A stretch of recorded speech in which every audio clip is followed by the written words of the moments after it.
addiction and grace. Addiction is a very important thing for us to understand today. In a sense, we live in a very addictive society. Our whole setup today is designed socially to get us hooked on various things, whether it's television or whether it's broadband or whether it's drink or whether it's substance abuse or whether it's just overwork or whether it's not working. To some extreme or other, we are always being encouraged to get hooked, to get addicted. Addiction has been defined as the repetition of an act which is self-destructive. We keep repeating it even though we know more and more that it's not good for us and that it could indeed be fatal. Before it kills the body, it may well kill the mind and kill the spirit even, in a sense. So addiction is something that concerns us all because we live in such an addictive-prone society. But one of the great discoveries of the AA movement, the 12-step program that started in the last century, was that there is a relationship between addiction and grace. And that gives us a deep insight for those of you who are Christian. Through the experience of addiction, we discover what sin really means, and it begins to make sense of the whole of the gospel teaching. Because most of us, I think, were brought up to think of sin as something that you do because you want to do it, and you shouldn't be doing it because it's breaking the rules, and it's giving you pleasure, and even pleasure is a bit suspicious, and therefore you are breaking a law which is going to get you punished. And sin is always related to punishment. You sin, you get punished. But actually that isn't the teaching of the gospel. In fact, Christianity changes that. The real teaching of Christianity is completely the opposite. The connection of sin is not to punishment, but to grace. That's what St. Paul says, actually. Where sin is, grace abounds all the more. Where sin is, you get grace, not punishment. That insight, which was really the insight that transformed St. Paul and really is at the heart of Christian doctrine, that was an insight that got lost somewhere over the centuries. And sin became just the breaking of a moral law, or a code, or a rule, just like when you get caught speeding, or you get caught shoplifting, or you break some rule and then you have to pay the price for it. But in the spiritual sense, which we find in the gospel, sin is not that. Sin is the divided self. St. Paul says in the letter to the Romans, what I want to do, I do not do. And what I don't want to do, that is what I find myself doing. It's a pretty good description of addiction, actually, isn't it? I don't think anyone who recognizes that they are slipped into addiction wants to continue it. They'd like to stop, but they can't. The insight that comes out of this is that my will is divided. My very being, really, is split into two. What I want to do and what I can't do. And it's into that split that grace enters. What is grace? Well, the word grace just means gift, actually. It's something that you can't buy. There's no price put on it. It's just pure gift. Into this divided self, the split self, it's into that gap that grace comes. It comes from within. It comes up from within. And that's where meditation really makes a huge difference to our understanding of sin and grace.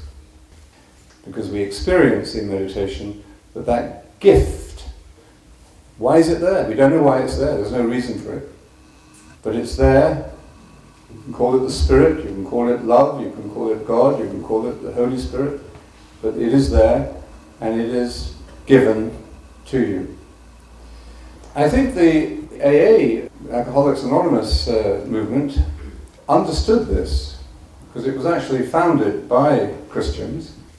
The AA movement itself is not a religion, doesn't carry any religious affiliation, but it is a real spirituality. On the occasions that I've been to 12 Steps or AA meetings, I felt grace very powerfully present there in that group of addicts. All of them must at least have got to the first step of the 12 steps. They admitted their problem. They knew what their addiction was, and they could confess it, they could admit it, and they could speak about it. And they knew that that addiction was stronger than they were. But that split in their soul was too great for them to heal by themselves. They couldn't get themselves back together by themselves. They were powerless, is the word used in the first step. And that is a very spiritual moment. That's a moment where you realize that you are not in complete control of your life, that you don't know where you come from and you don't know where you're going, but you know that in some way your very existence, your very being, is a gift. And it's interesting that it should be when we're powerless that we are most likely to experience that and realize that. That is a moment where grace can begin to squeeze in. The thing that makes one feel and almost see the grace at work in that group when they meet is the truthfulness there, the honesty. That people don't have to pretend. You might have a very wealthy stockbroker sitting next to some unemployed labourer, but at that moment they are equal, and they are equal in the honesty with which they can speak about their problem. The honesty of their speaking is reflected in the listening, that people really listen to each other. I remember one meeting I was at not long ago. There was a young guy, quite well dressed, who looked very tense, and he began to speak, and he said he'd been off the drink for a year or so, and he'd found a job, and he'd had a girlfriend, and he said, my life has come back together, but he said at this moment, the craving is so strong. He said, all I want to go home and tell my girlfriend to leave and start drinking. And it was quite very moving and very painful to hear him speak about this. And he knew what was happening in himself. And what was really impressive was the silence that followed what he said. Because people just listened. Nobody gave him a sermon, nobody told him what to do, nobody gave him any advice. He knew what to do, and he was doing it. He was coming back into that space where he knew grace would be present for him on the outside as well as on the inside. And that's how grace works. It's all around you. The grace surrounds you. It's the energy of love in which we swim, we live and move and have our being. He knew he was drawn to that group at that moment of crisis, and afterwards a couple of people went up to him and probably gave him some personal encouragement. But he knew that he needed to be with other people who could embody that grace for him and make it personal and make it tangible for him. One of the key things of the 12-step program is you've got to do it yourself. No one's going to do it for you. You need fellowship. The AA is a fellowship rather than a church. You need fellowship, you need support, but you ultimately have to do the work by yourself. Meditation relates to the 11th step specifically in the 12-step program, where it tells us through prayer and meditation to raise our conscious contact, to become more conscious of God, which is the personal giver of grace, as we know God. So again, it doesn't force you into any particular creed or religion or set of beliefs. I think more than 6 of the 12 steps, the word God is mentioned, which is surprising for a movement that is not a religion, that God should be so explicitly mentioned. But God is the best word we have to describe the personal nature of grace that is there present in us and around us. Now most people don't get into such self-destructive addiction. or into more socially acceptable addictions. And I think if we were to take a few moments and think about what we are addicted to, we might be surprised. If we were really honest with ourselves, if we did the first step and really admitted to ourselves the things we are addicted to, we might be surprised. But at the same time, we would realize that those addictions which limit your freedom, that's what an addiction does, it absorbs your freedom, puts you into the worst kind of prison, which is the prison of your own ego. But that addiction, even if it's not a major addiction to heroin or to alcohol or something self-destructive, physically destructive, but that addiction, even at a lower level, is a source of grace, if we admit it, if we face it.